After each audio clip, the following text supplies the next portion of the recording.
and you thought power was everything. Proof that it isn't comes with Audi's third generation S4. Though equipped with less power than its predecessor, it's significantly faster. Perhaps more importantly, it's also greener and considerably more fuel efficient, so you can have your pleasure without so much of the guilt. If you want something powerful, practical, prestigious, and capable of embarrassing the odd Ferrari around the Nürburgring, then you tend to think of one car, BMW's M3. It's a great driving machine, but for most people, most of the time, Audi reckon they can sell you one that will suit you much better. It's called the S4. Now, before the purists shake their heads and walk away, let me hit you with a few statistics. This 333 brake horsepower version is pretty much as fast as an M3, yet costs around £15,000 less and is about 40% cheaper to run. Plus, it's better equipped and features drive to four wheels rather than two, so that in the wet, a BMW driver wouldn't see the way this S4 went. True, you have to do without the glorious V8 soundtrack common not only to the M3, but also in 344 brake horsepower 4.2 litre form to this car's predecessor. Now, that was a great power plant, but even its most committed fan would have to admit that averaging 20 miles to the gallon and belching out 322 grams per kilometre of CO2, it was hardly an engine to suit these enlightened times. It was a heavy old lump too. One reason why the Mark II S4 wasn't appreciably quicker than its six-cylinder predecessor, a car with over 80 brake horsepower less. Hence the need for Audi to switch back to V6 power for this third generation S4. And in the 333 brake horsepower supercharged V6 3-litre TFSI engine they'd already developed for the larger A6 model, they had just the engine for the job.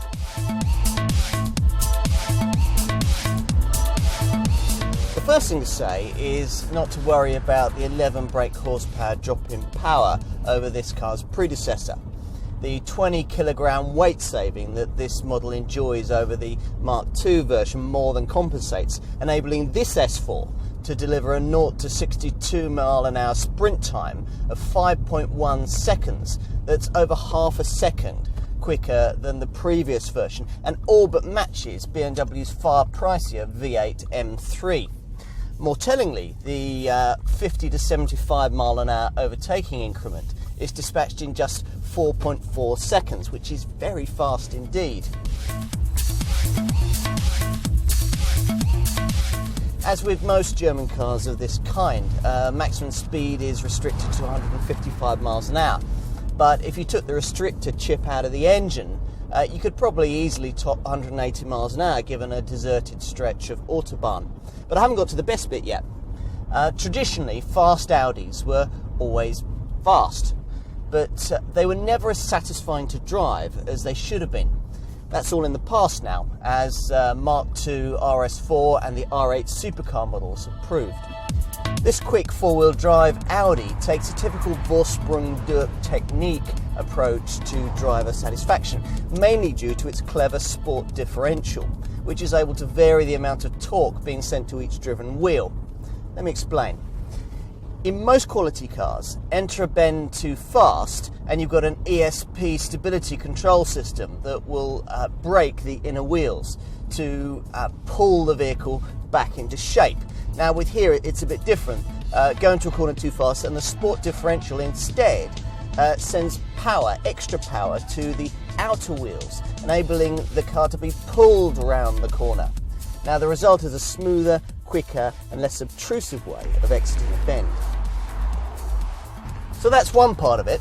The other is Audi's Drive Select adjustable damping system, for which, rather annoyingly, Ingolstadt will charge you a further £1,300.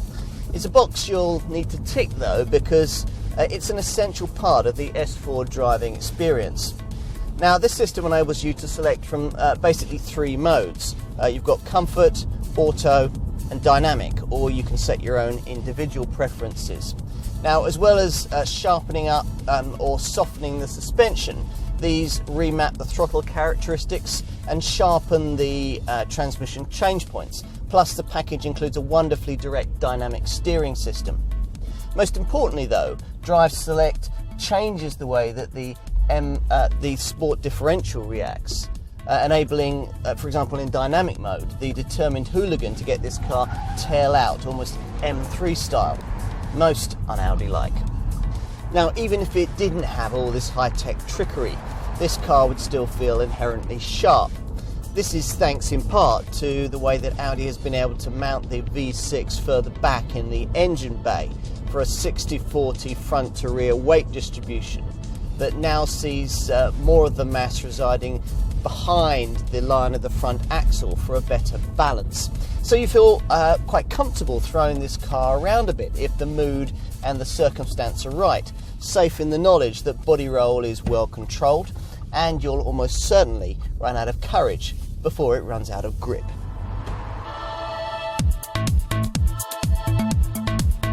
This S4 doesn't shout about its performance. Yes, there's a body kit, but it's an understated one, combined of course with sports suspension, which sees the whole car lowered by about 20mm, and these gorgeous 18-inch alloy wheels. Inside, the story is the same, with supportive sports seats that look the part without clamping you in as if you're about to start the Nürburgring 24-hour race. Now, as you'd expect, everything is beautifully put together with an expensive feel that's emphasised by the lovely leatherwork that's standard on these seats. Plus, there's brushed aluminium dotted around the cabin and a choice of carbon, birchwood or, as in this case, stainless steel mesh for the trim.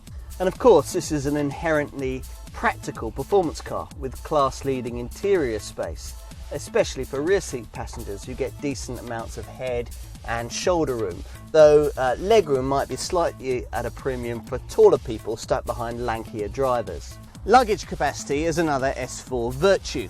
The saloon version has 480 litres in the boot. That's significantly better than a four-door BMW M3. And unlike Audi, BMW doesn't offer an estate version of its performance flagship, so you'll have to go elsewhere to match this S4 Avant's 490 litre cargo bay that you can extend to 1,430 litres by flattening the split folding rear seats with their incorporated ski hatch. One key decision you'll need to make is to choose between the lovely short throw 6-speed manual transmission that I've been trying here, or the equally impressive 7-speed DSG twin clutch semi-automatic gearbox that slurs beautifully from ratio to ratio and offers a lovely racing style blip on the down changes.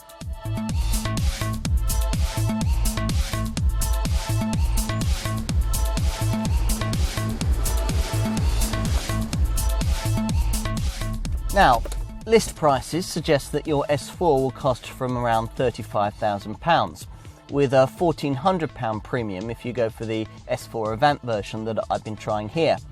Remember too to allow an extra £1,300 for the Drive Select system that really ought to be standard. It's essential on this car. Now, Audi has been quite clever, I think, in deciding not to price this car at or near the £50,000 mark against Mercedes C63, AMG and BMW M3 models that would be its natural performance rivals despite their lack of four-wheel drive. Both of those cars are only a few tenths quicker to 60 miles an hour from rest.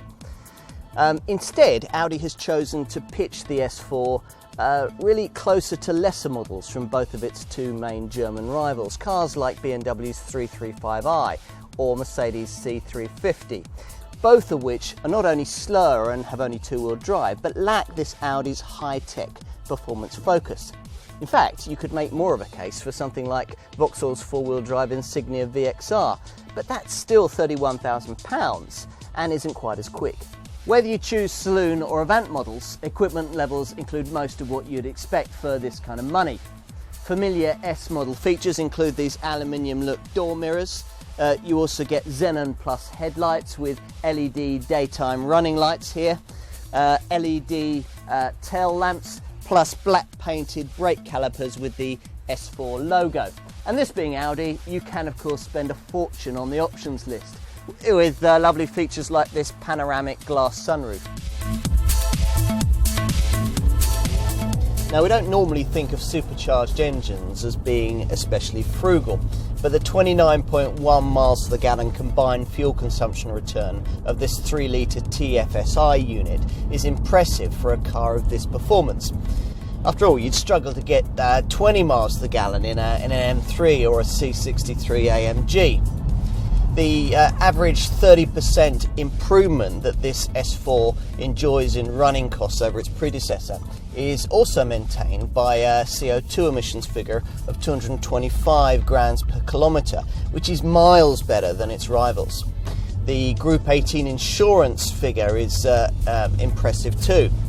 Residual values are also good, cap figures suggesting that you'll see 51% of your original purchase price back after 3 years or 60,000 miles.